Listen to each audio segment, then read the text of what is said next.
Mercy and peace be with you from God our Creator and from Jesus the Christ. Amen. The same parent who keeps her child in her arms and within her sight is the same parent who puts her beloved child on the bus for the first day of kindergarten or drops her off at college. Such is the reality of relationships among the beloved. The same Spirit who comes down in the manifestation of a dove to rest upon Jesus at his baptism, the same Spirit now drives Jesus into the wilderness. And so begins a dance of the Trinity. And such is the reality of relationships among the beloved. Sometimes the Spirit reminds us of our preciousness and keeps us close, and sometimes the Spirit pushes us to the limit, even into a time of trial. But the Spirit never leaves us. Just to be clear, this is a story about Jesus, not about us.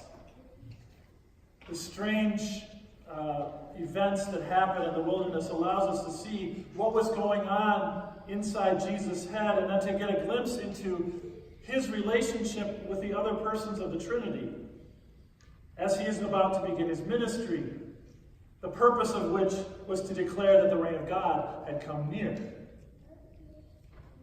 A few things that we can pull from these encounters that Jesus has with the devil. It is not an accident that this happens right after Jesus' baptism, which was the moment that he is declared as the chosen one of God, as the beloved child of God. The 40 days in the wilderness give some clarity as to what it means to be God's beloved for Jesus. The humanity of Jesus is also apparent in this story as he exhibits an abundance of trust in the midst of these trials. The devil.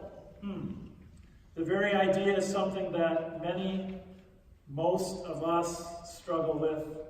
The devil is portrayed as being right there with Jesus, talking to him. I recently saw the play Pippin.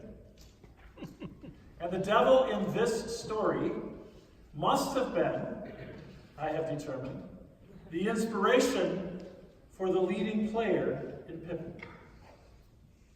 In that brilliant musical, a traveling performance troupe comes to town, and a young man is pulled on stage to play the role of the prince, Pippin, who is provided with a script that will lead him to the grand finale. Pippin is cast in the show because he's searching.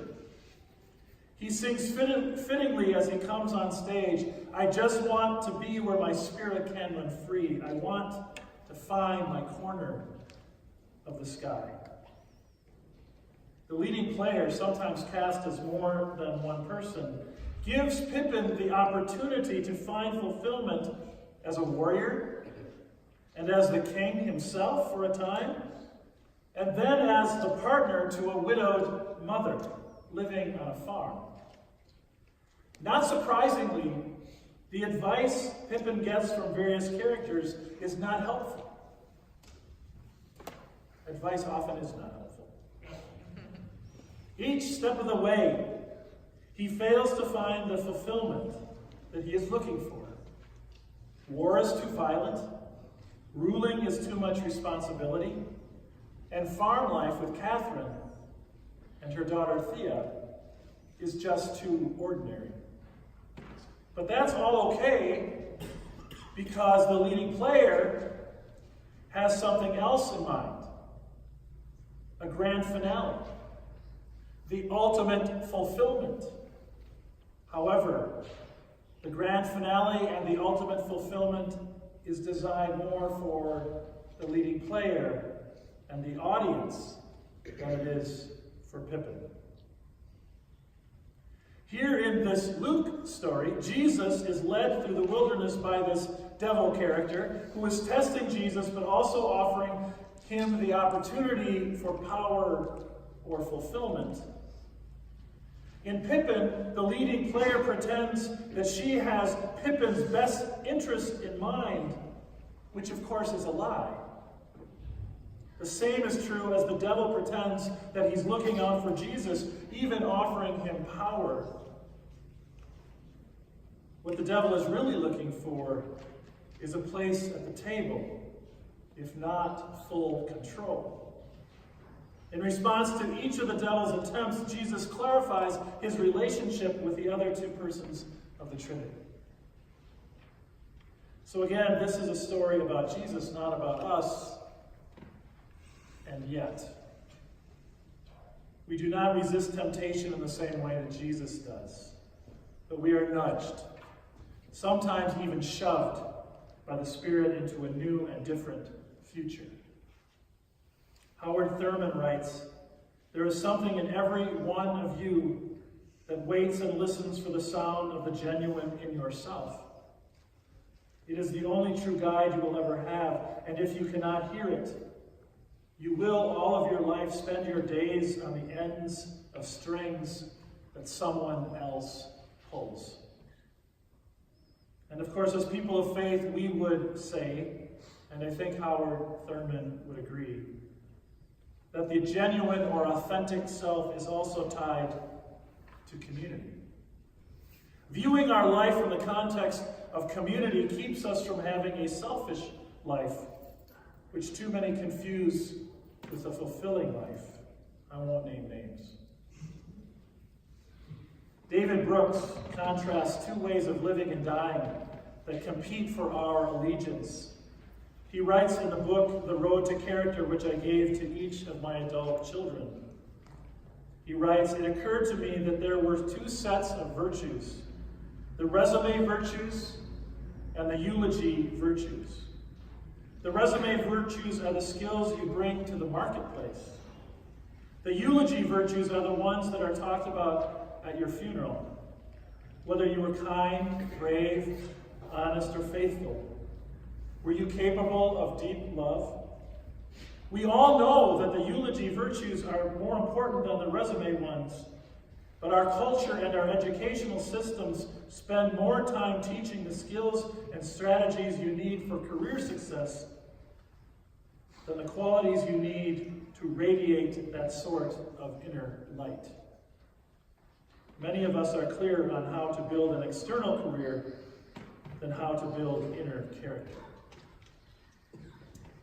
So this is very personal. We may not all think about the eulogy resume the same way, but we all have a journey of our own. And of course, it's a journey that intersects with community. You all believe that, otherwise you wouldn't be here. There is no eulogy resume for a life lived in isolation. Think about that. Can a community like Calvary have a eulogy resume as a community, as a congregation? An interesting question. What will people say about us? I wonder if the way that this story of Jesus in the wilderness connects to us is not that we face temptation, oh, of course we all do, but that the Spirit nudges us into deeper reflection about our relationship with God, with one another, and with the creation. The 40 days of Lent can in some way mirror the 40 days of Jesus in the wilderness, where Jesus comes to discover who he is. The Lenten journey can be this for us, a time to reflect on our own lives and to ask, where is the Spirit leading me and us?